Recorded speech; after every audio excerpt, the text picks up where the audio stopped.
को जय हो। भाग्योदयेन बहुजन्म समर्जितेन सत्संगमं च लभते पुरुषो यदा अज्ञान हेतु कृतमोहमदान्धकार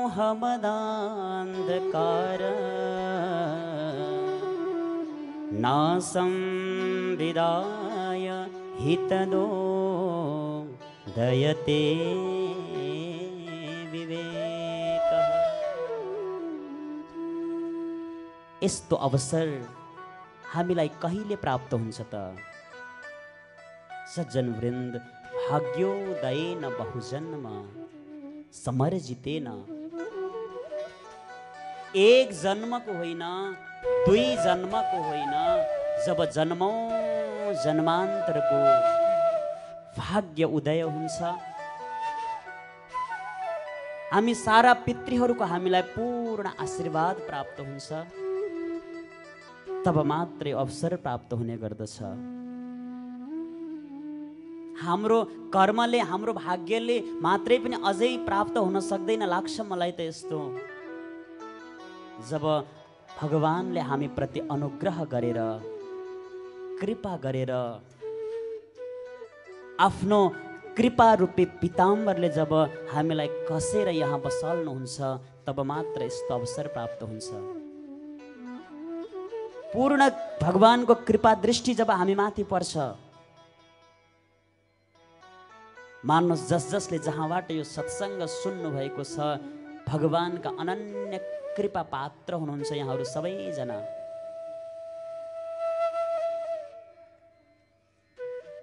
दुवैवटा चिज, दुर्लभ चिज हामीलाई यहाँ सुलभ भएको छ, सहजैसँग प्राप्त भएको छ। एक त यो देवघाट धाम दुर्लभ छ, देवताहरूलाई पनि दुर्लभ। अर्को श्रीमद् भागवत पनि देवताहरूलाई पनि दुर्लभ छ, देवताहरूले पनि खोजेर पाउँदैनन् अरे यो चिज सहजैसँग। स्वर्गे सत्ये च कैलासे वैकुण्ठे नास्त्ययं रसः अतः पिबन्तु सद्भाग्या मामुञ्चत करहिछि। सज्जन वृंद, स्वर्गे सत्ये च कैलासे वैकुण्ठे नास्ति अपि अयं रसः। हामी स्वर्गमा गयौं भने इन्द्रादि देवताहरूको दर्शन गर्न पाउँछौं। वैकुण्ठमै गयौं भने भगवानको दर्शन अवश्य पाइएला। प्रभुको कृपाले कैलाशमा जान सक्यौं भने पनि भोलेनाथको दर्शन अवश्य पाइएला। तर नास्ति अपि अयं रसः, यो श्रीमद् भागवत रूपे भगवानका यी गुणानुवादहरूले भरिएको, प्रेमै प्रेमले भरिएको यो दिव्य कथामृत श्रवण गर्न हामी न त स्वर्गमा पाउँछौं, न त हामी वैकुण्ठमा पाउँछौं, न त हामी कैलाशमा गएर पाउँछौं। एउटा यहाँ अहिले सुलभसँग जो प्राप्त भएको छ, यो त भगवानको कृपा प्राप्त भएको छ हामीलाई।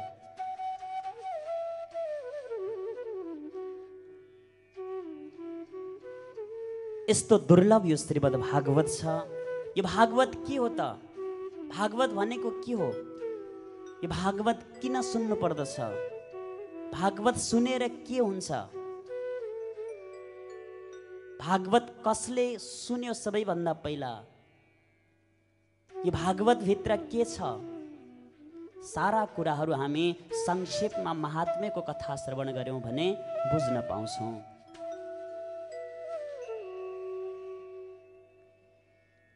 भाति सर्वेषु शास्त्रेषु गीयते नारदादिभिः वरेण्यं सर्वशास्त्राणां तस्माद्भागवतं विदुः। भाति सर्वेषु शास्त्रेषु गीयते नारदादिभिः। जो सम्पूर्ण शास्त्रहरूको, वेद वेदान्तहरूको, उपनिषदको जो सार तत्व छ त्यो श्रीमद् भागवत हो। गीयते नारदादिभिः, जो नारद जस्ता सन्त शिरोमणिहरूले, महात्माहरूले मुक्त कण्ठले यसको गायन गरेका छन्, त्यही श्रीमद् भागवत हो। भागवत भनेको साक्षात भगवानकै स्वरूप हो। हामी कहीँ मन्दिरमा दर्शन गर्न गयौँ भने सज्जन वृन्द कहीँ सुनको मूर्ति दर्शन गर्न पाउँछौँ, कहीँ चाँदीको मूर्ति बनाएर राखिएको हुन्छ प्रतिमा, कहीँ गयो भने पत्थरका प्रतिमा मूर्तिहरू बनाएर राखिएको हुन्छ। तर यो श्रीमद् भागवत भनेको के को मूर्ति हो त? श्रीमद् भागवताख्योऽयं प्रत्यक्ष कृष्ण एव हि। वाङ्मय प्रतिमूर्ति, जो अक्षरै अक्षरले बनिएको भगवानको यो दिव्य विग्रह हो यो श्रीमद् भागवत भनेको। कुनै एउटा सामान्य पुस्तक सम्झिने होइन भागवतलाई। भागवत भनेको त दिव्य भगवानको छवि हो, यो मूर्ति हो, प्रतिमा हो। यो कलियुगमा भगवान यही श्रीमद् भागवतमा आएर विराजमान हुनुभएको छ। यस्तो दिव्य ग्रन्थ हो यो श्रीमद् भागवत।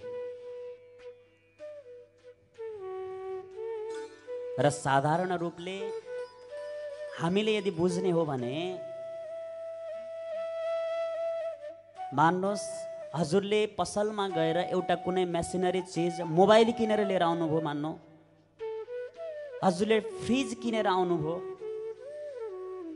हजुरले कुनै अन्य मेसिनरी चिजहरू किनेर लिएर आउनुभयो भने त्यो पसलेले हजुरलाई त्यो सामान सँगसँगै एउटा बुक पनि दिन्छ कि दिँदैन?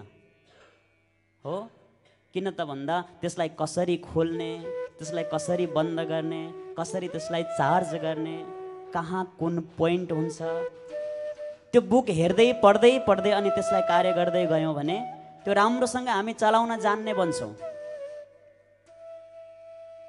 नत्र थाहा हुँदैन, त्यो केही छैन, यो बुकमा के छ र भन्ने एकतिर फाल्ने, बस जहाँबाट मन लाग्यो त्यहीँबाट तान्ने, च्यात्ने, चुडाल्ने अनि खोल्ने, खोलखाल गर्यो भने बस त्यो राम्रोसँग चल्न पनि सक्छ, नचल्न पनि सक्छ। बस एक ठाउँबाट जोड्न पर्ने अर्को ठाउँबाट जोडिन सक्छ, बेलैमा खराब भएर जान सक्छ।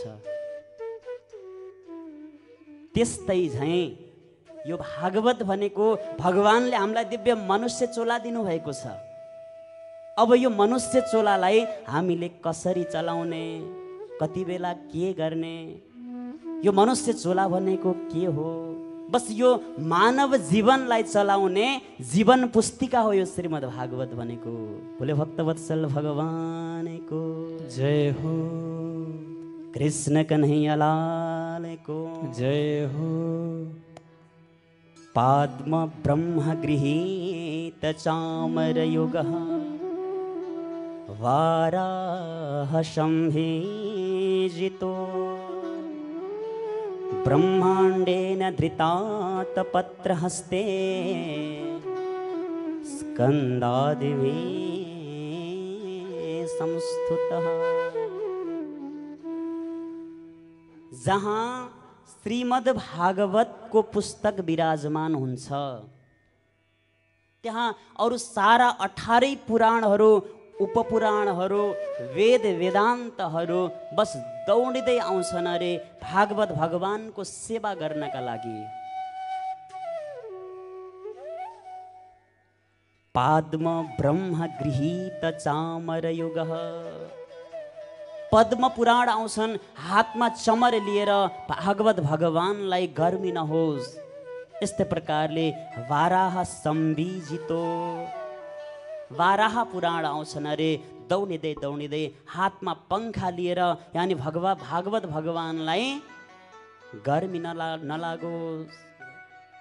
अन्य अन्य पुराणहरू पनि ब्रह्माण्डेन धृतात पत्र हस्ते, ब्रह्माण्ड पुराण त हातमा छाता लिएर छाता उडाउनका लागि भागवतको यो दिव्य स्वरूपमा शीत नलागोस्, गर्मी नलागोस्, चिसो नलागोस् भनेर हातमा छाता लिएर चारैतिर आएर उभिएर सेवा गरिरहेका हुन्छन् भागवत भगवानको।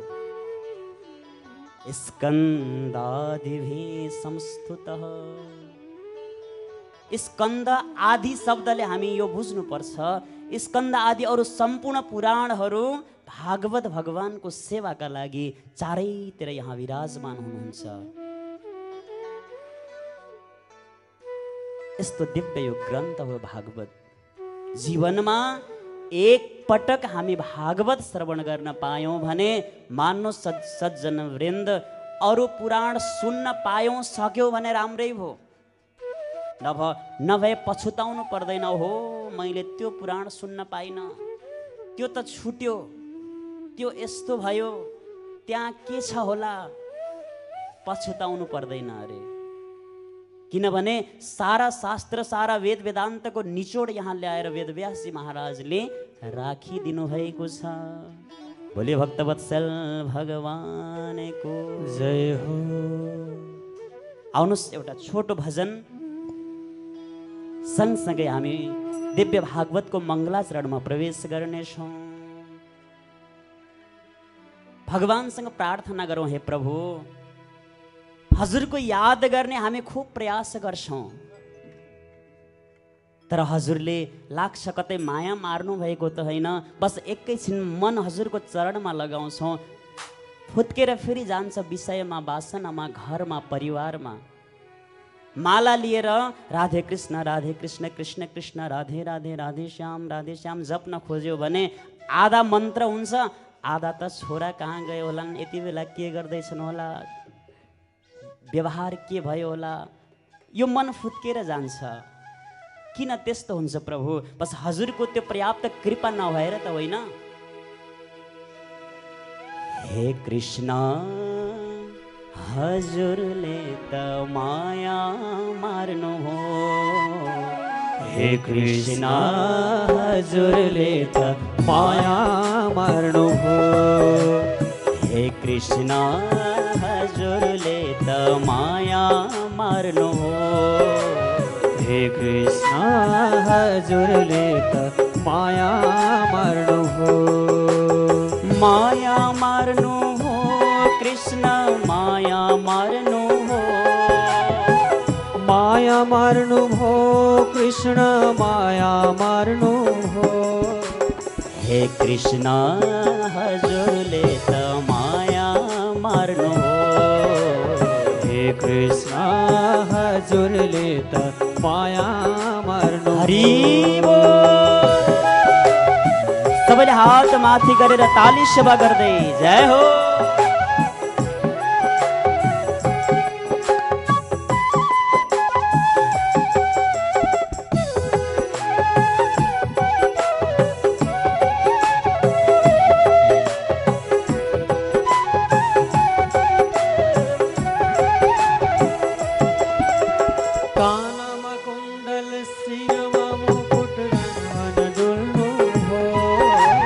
कानमा कुण्डल शिरमा मुकुट क्या राम्रो झल्केको, कानमा कुण्डल शिरमा मुकुट क्या राम्रो झल्केको, यतिन दिल रुवाई हे कृष्ण तिमीले बस्न है सकेको, यतिन दिल रुवाई कृष्ण है तिमी बस्न है सकेको, हे कृष्ण हजुरले त माया मार्नु हो, हे कृष्ण हजुरले त माया मार्नु हो। जय हो।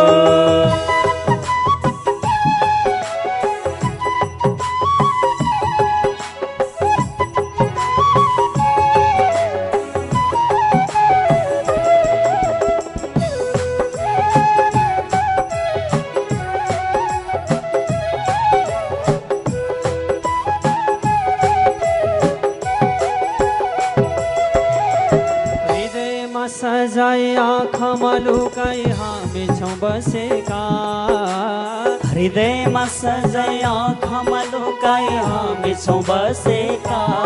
सबैले भनौँ कसरी तडपाई कतिन्जेल कृष्ण बस्न है सकेका, कसरी तडपाई कतिन्जेल कृष्ण बस्न है सकेका। हे कृष्ण हजुरले सबैले भनौँ मार्नुभयो, हे कृष्ण हजुरले त माया मार्नुभयो।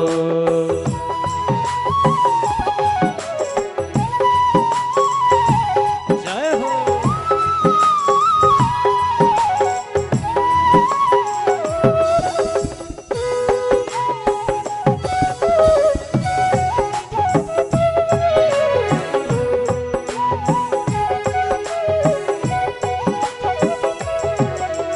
गाई र ग्वाला सँगमा लिरन मन डुल्नु हो, गाई र ग्वाला सँगमा लिरन मन डुल्नु हो। गोपिनी सबलाई मोहिनी लाग्ने बाँसुरी फुक्नु हो, गोपिनी सबलाई मोहिनी लाग्ने बाँसुरी फुक्नु हो।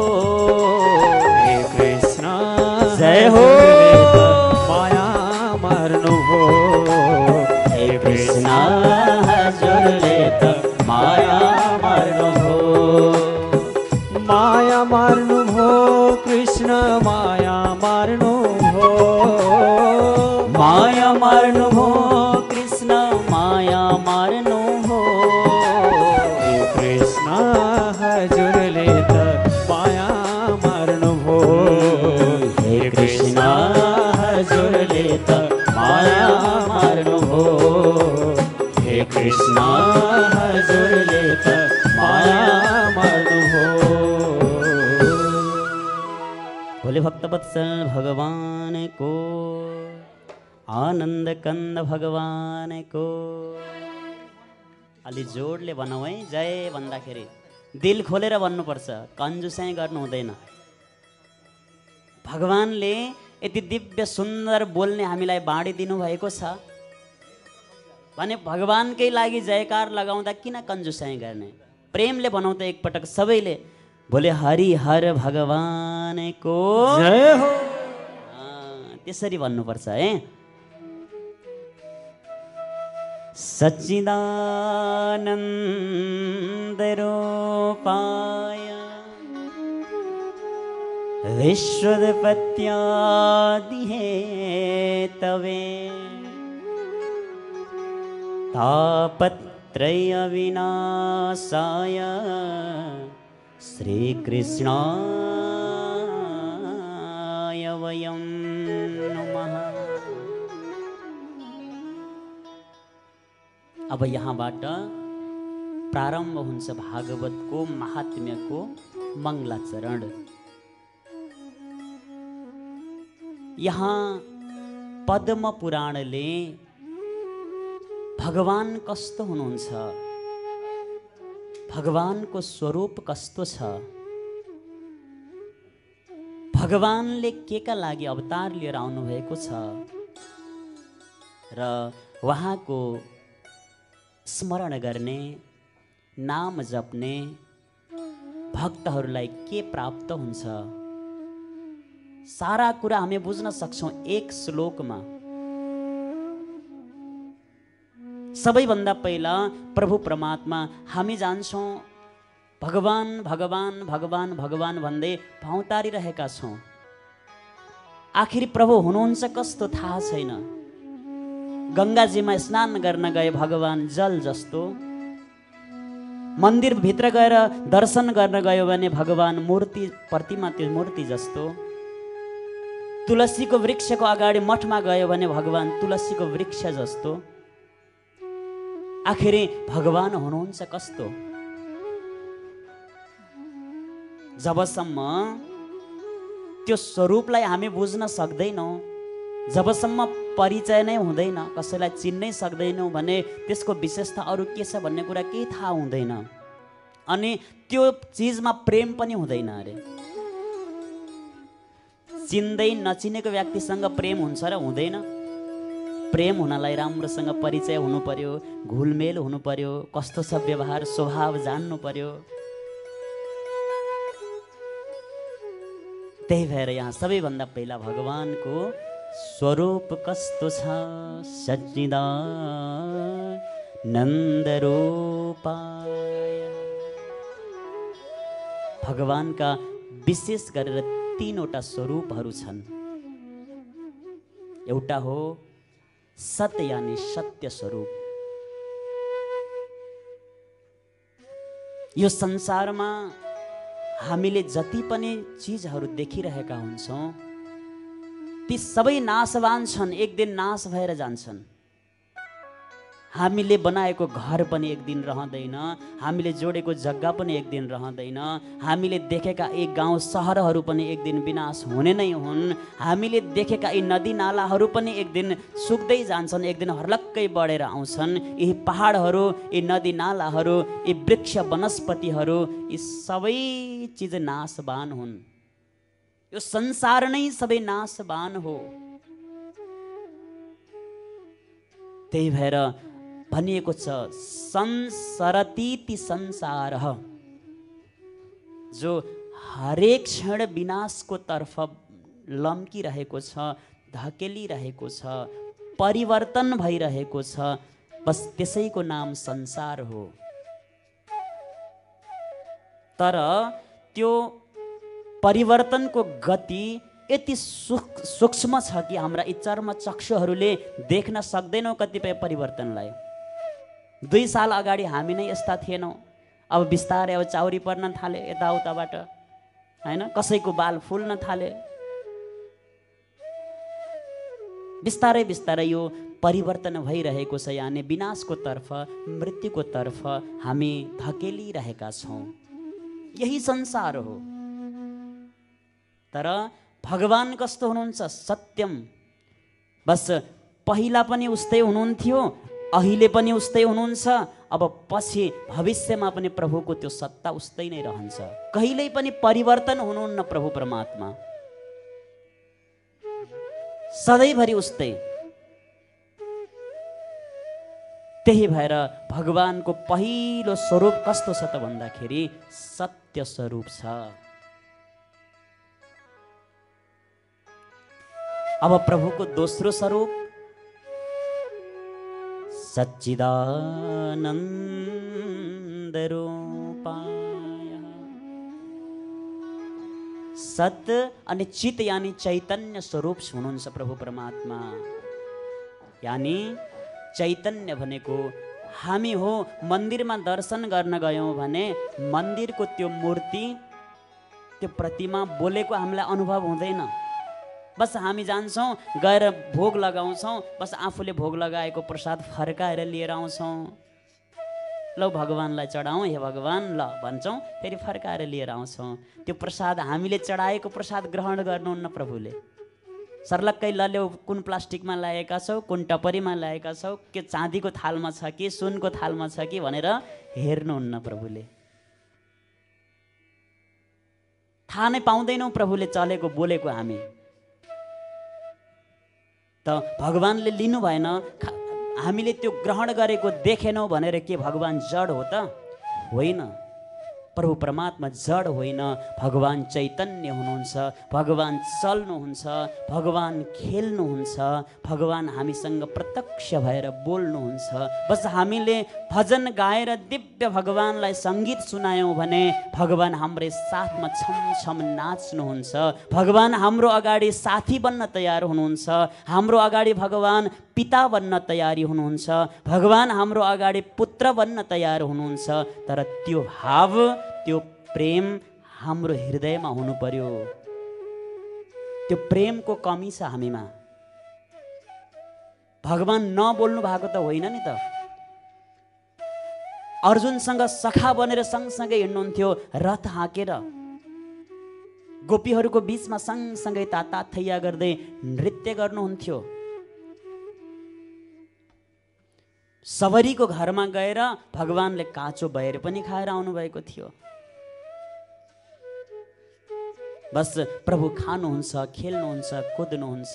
भगवानको दोस्रो शरीर हो चैतन्य, भगवान चित चैतन्य स्वरूप हुनुहुन्छ। प्रभु परमात्मालाई हामीले त्यो दिव्य रूप, हामीमा त्यो भक्ति भएन, त्यो दर्शन गर्न पाएनौँ भनेर जड भन्ने होइन। बोले भक्तवत्सल भगवानको। र अर्को प्रभु परमात्माको स्वरूप कस्तो छ त भन्दाखेरि आनन्द स्वरूप छ, जसको नाम स्मरण गर्नाले, जसलाई सम्झिनाले, जसको भजन गर्नाले, जसका गुणानुवादहरू श्रवण गर्नाले भक्तको मनमा आनन्दको अनुभूति हुन्छ।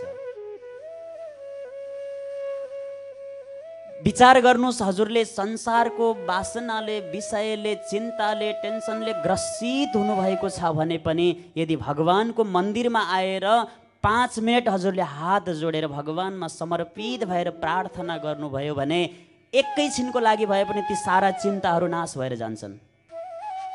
यानी भगवानको स्वरूप नै आनन्द स्वरूप छ। यो संसारमा अरू सारा आनन्दहरू भनेका क्षणिक आनन्द हुन्,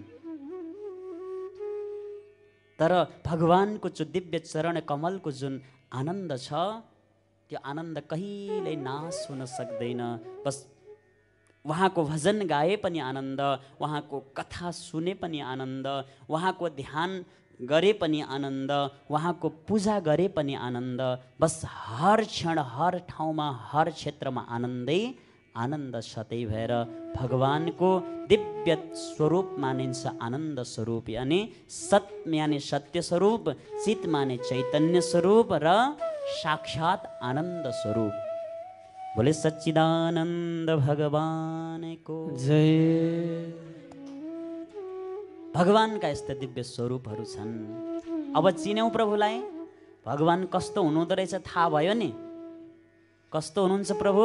सच्चिदानन्द स्वरूप हुनुहुन्छ। अब के गर्नुहुन्छ त भगवानले? चिन्न त चिन्यौँ। अब भगवानको कार्य के हो? के का लागि आउनुभएको हो भगवान? विश्वोत्पत्त्यादि हेतवे। यो विश्वलाई उत्पत्ति गर्नुहुन्छ। त्यो सच्चिदानन्द भगवानले सबैभन्दा पहिला यो विश्वलाई उत्पत्ति गर्नुहुन्छ, सृष्टि गर्नुहुन्छ। उत्पत्ति मात्रै होइन, त्यसपछि फेरि उत्पत्ति आदि हेतवे, सँगसँगै पालन पनि गर्नुहुन्छ अर्को रूपमा आएर। सृष्टि गरेर यसै जेसुकै होस् भनेर छोड्नुहुन्न प्रभुले। अर्को रूपमा आउनुहुन्छ, दिव्य रूपले फेरि पालन गर्नुहुन्छ र फेरि अर्को रूपमा आएर संहार पनि आफैले गर्नुहुन्छ। ठिक छ, भगवानको कार्य विश्वलाई उत्पत्ति गर्ने, सृष्टि गर्ने, संहार गर्ने यही रहेछ। अब हामीलाई के मिल्छ त त्यो भगवानको? भन्नुभयो श्रीकृष्णाय वयं नुमः। त्यो भगवानको लागि नमस्कार प्रणाम गरौँ भनेर त भन्नुभयो। तर आजकल समय यस्तो आएको छ, स्वार्थ बिना व्यक्तिले कुनै कामै गर्दैन। हामीले कसैलाई भन्यौँ, ए हजुर जाउँ न आज देवघाटतिर,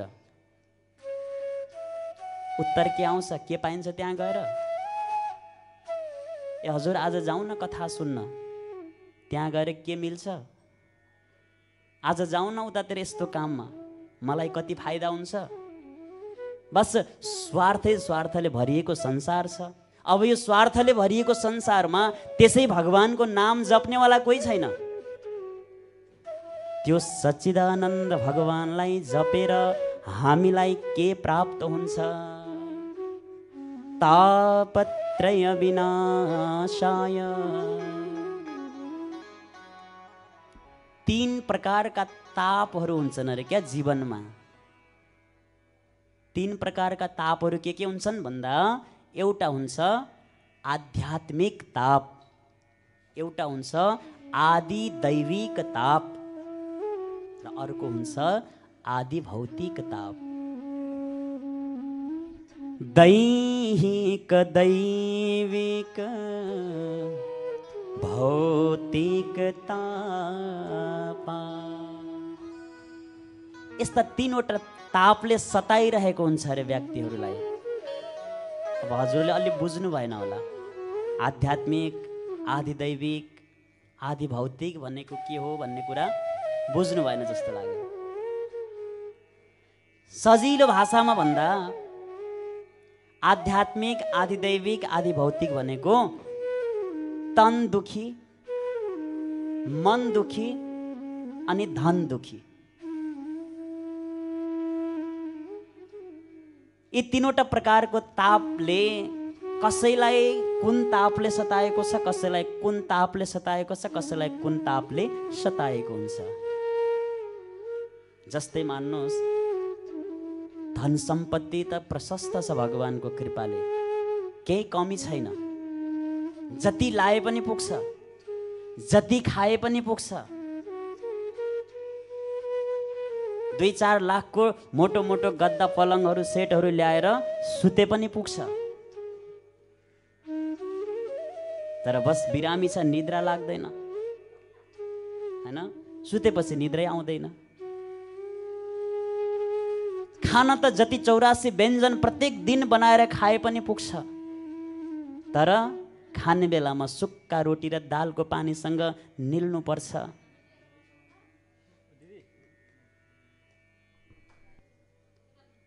तनको दुखी बोले भक्तवत्सल भगवान को जय हो। कोही हुन्छन् तनको दुखी र कोही हुन्छन् फेरि मनको दुखी। मनको दुःख भनेको कस्तो छ? मनको दुखी भनेको मान्नुहोस्, छोराछोरीले भनेको मानेनन्। बाबा आमाको मनमा यस्तो सङ्कल्प हुन्छ अरे, जब छोराछोरी जन्मे भने जन्मिने दिनदेखि नै अनि बडा लामो लामो सपनाहरू देख्न थाल्नुहुन्छ अरे क्या बाबा आमाहरूले। ओहो, हाम्रो घरमा आज छोरा भयो, अब बिस्तारै बिस्तारै ठुलो हुन्छ, यसलाई राम्रो ठाउँमा लगेर पढाउने हो, ठुलो मान्छे बनाउने हो, राम्रो नोकरी जागिर गर्छन्, राम्रो कुल घर खानदान हेरेर विवाह गरिदिने हो। अनि केही समयपछि हाम्रो घरमा लाला बाला नाति नातिनाहरू हुन्छन्, अनि ती नाति नातिनाहरूलाई खेलाउँदै आनन्दले हामी घरमा बस्ने हो, छोरा बुहारीलाई बाहिर कमाउन पठाउने हो। जन्मिने दिनदेखि यत्रो सपना देख्नुहुन्छ अरे बाबा आमाले। तर छोराहरू मान्नुहोस् 8-10 वर्ष 15 वर्षको नहुँदै कुलतमा फसे, नराम्रो व्यवहार गर्न थाले, नखाने कुराहरू खान थाले, जान नहुने ठाउँमा जान थाले, नबोल्ने कुराहरू बोल्न थाले। बस उताबाट पनि कुरो आएको छ, हे फलना तेरो छोरो त के भएको यस्तो, हेर हेर हिजो वहाँ बरालिँदै हिँडेको थियो गल्ली गल्लीमा, हिजो वहाँ नारायणीको पुलको छेउमा रक्सी खाएर पल्टेको थियो, तेरो छोराले त यस्तो उधुम गरेछ, उस्तो गरेछ। बस बाबा आमाको कानमा जब त्यो पर्छ, मान्नुहोस् ती सारा सपनाहरू चकनाचुर भएर जान्छन् अरे। मनको दुःख हुन्छ त्यहाँनिर, त मनमा खुब ठेस लाग्छ।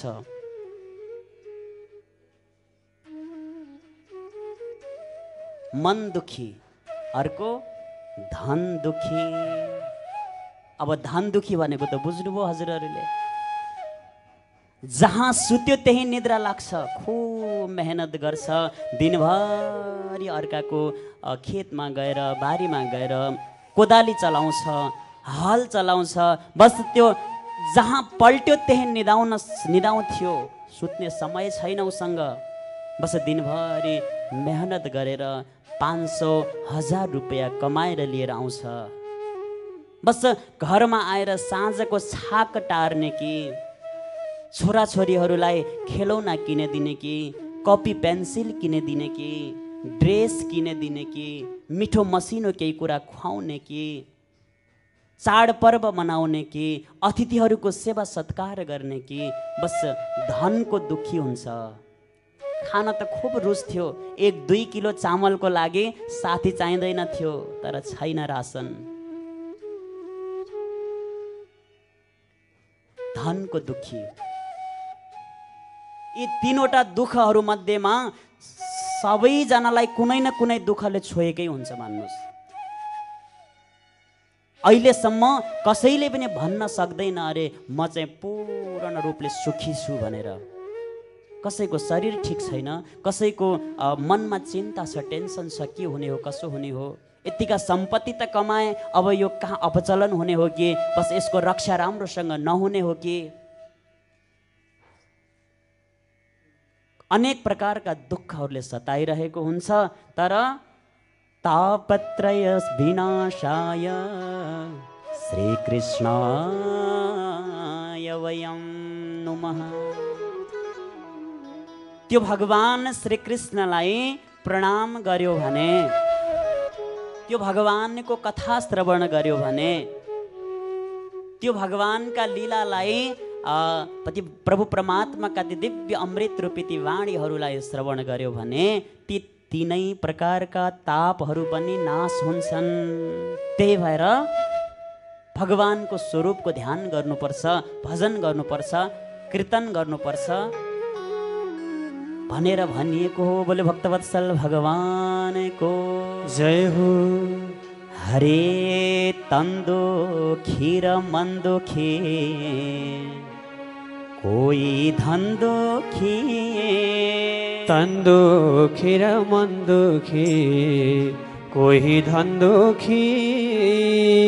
हे भगवान को भजन गर्ने मात्रै छन् सुखे, तंदो खीर मंदो खे कोही धंदो खे। भगवान को भजन गर्ने मात्रै छन् सुखे, तंदो खीर मंदो खे कोही धंदो खे। भगवान को भजन गर्ने मात्रै छन् सुखे। सबैले प्रेमसँग ताली सेवा गर्दै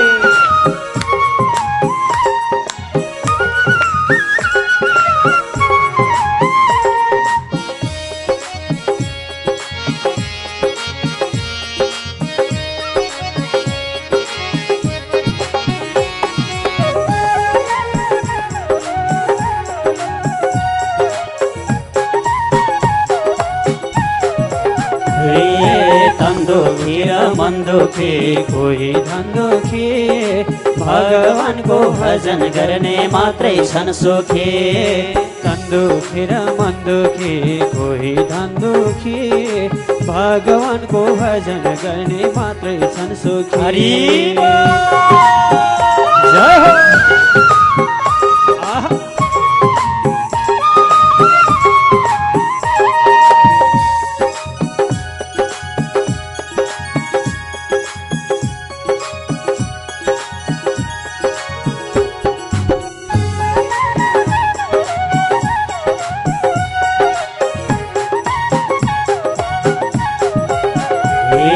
तंदो खीर मंदो खे कोही धंदो खे। भगवान को भजन गर्ने मात्रै छन् सुखे, तंदो खीर मंदो खे कोही धंदो खे। भगवान को भजन गर्ने मात्रै छन् सुखे। भगवान को भजन गर्ने मात्रै छन् सुखे। अरे भगवान को भजन गर्ने मात्रै छन् सुखे। बोले भक्तवत्सल भगवान को जय हो।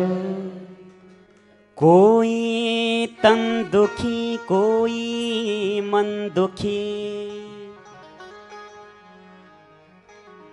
कोई धन बिन रहन्छन् उदास।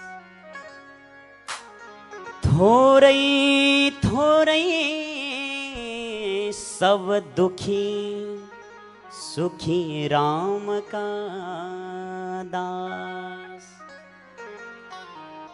श्री तुलसीदास जी महाराजले पनि यही भन्नुभएको छ। कोही तन दुखी छन्, कोही मन दुखी छन्, कोही धन दुखी छन्। बस थोरै थोरै सब दुखी छन् यो संसारमा। वास्तविक सुखी त्यही छ जसले बस यो सारा संसार त यस्तै हो। आखिरी हाम्रो सहारा भनेको भगवान नै हुनुहुन्छ भनेर पूर्ण रूपले समर्पित भएर जसले भगवानको भजन गर्छ, यदि सुखी हुन सके भने तिनीहरू नै हुन्छन्, होइन भने यो संसारमा कोही पनि हुनुहुन्न। हाम्रो माताजी विष्णु माया सुवेदीज्यू, उहाँ रेखा दिदी हरेक समयबाट आनन्द खुसी, जति बेला पनि भगवानको भजन गर्नुहुन्छ, बस्नुहुन्छ, सेवा गर्नुहुन्छ। हिजो थाहा पाउनुभयो, ओहो बाबु गुरु आउनु भएको रहेछ, बस माला हामी बनाएर लिएर आउँछौँ, तुरुन्तै लिएर आउनुभयो माला उनेर आनन्दसँग। घरमा बसे पनि जति बेला पनि भगवानको सेवा, प्रभुको भजन कीर्तन सेवा, हजुरहरू पनि सबैमा त्यस्तै प्रेम छ, आनन्द छ। त्यही भएर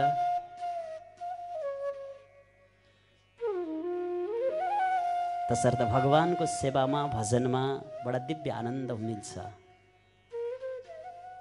आज नैमिषारण्य नाम गरेको पुण्य क्षेत्रमा 88,000 शौनकादि ऋषिहरू जो आफ्नो नित्य नैमित्तिक कर्महरूबाट निवृत्ति भएर बस्नुभएको थियो, श्री सुतजी महाराजको आगमन भयो। अब हामीसँग समय नै रहँदैन, एउटा प्रसङ्गलाई लियो भने त्यही 1-1.5 घन्टा हराउँछौँ। मन लाग्छ सुनेको प्रसङ्ग कमसेकम बुझौँ राम्रोसँग, धेरै भागेर कहाँ नै पुग्नु छ र हामीलाई, होइन? जहाँको प्रसङ्ग सुने पनि आखिरी भगवानकै गुणानुवाद हो।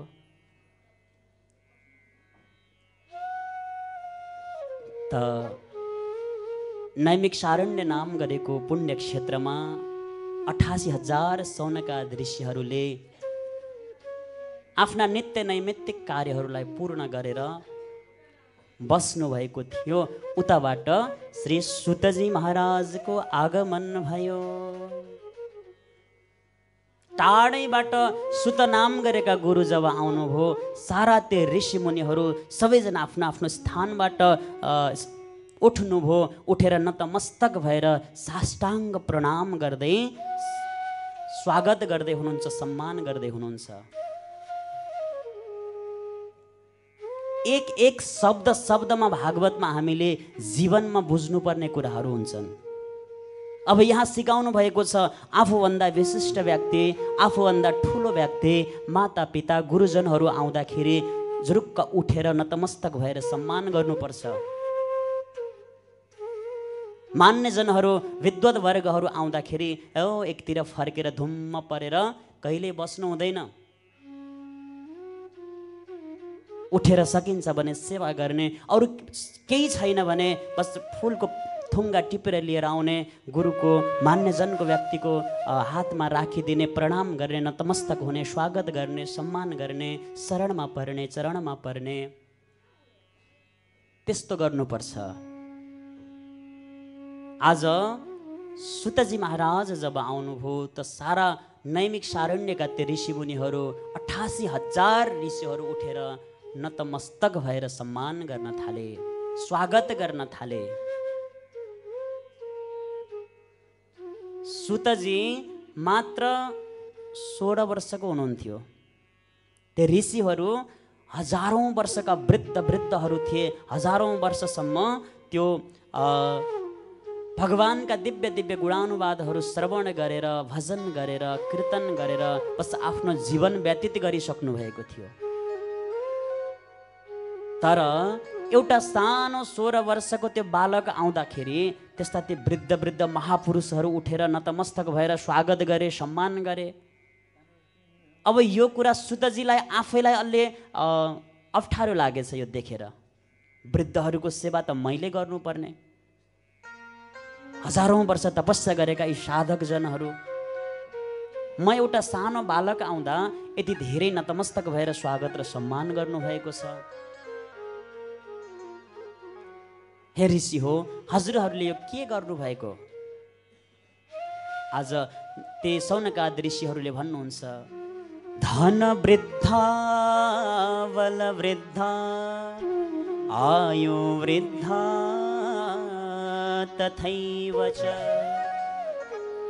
ते सर्वेपि ज्ञान वृद्धाश्च किंकरा शिष्य किंकरा।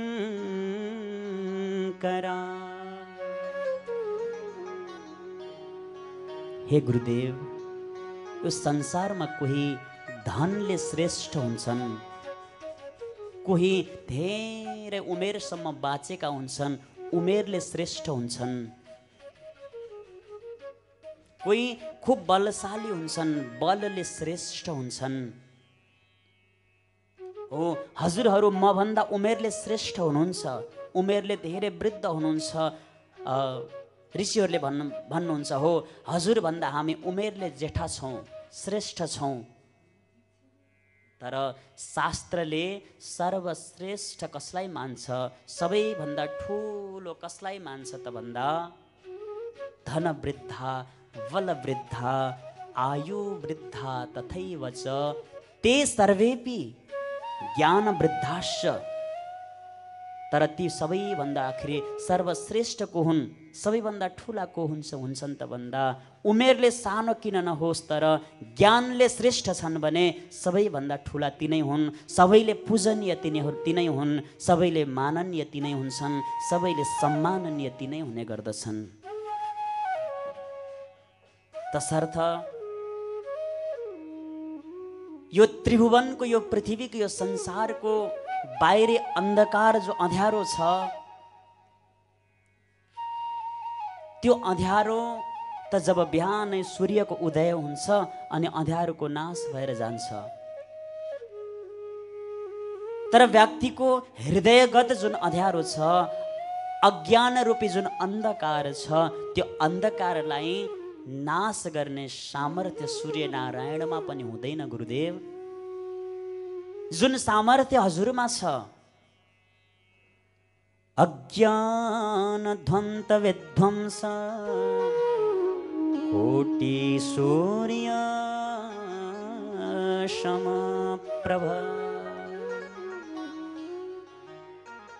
हाम्रो हृदयमा जुन अज्ञान रूपी अन्धकारले भरिएको छ, यो अन्धकारलाई नाश गर्नका लागि करोडौं सूर्य समान ज्ञानको तेज छ हजुरमा, ज्ञानको ज्योति छ हजुरमा।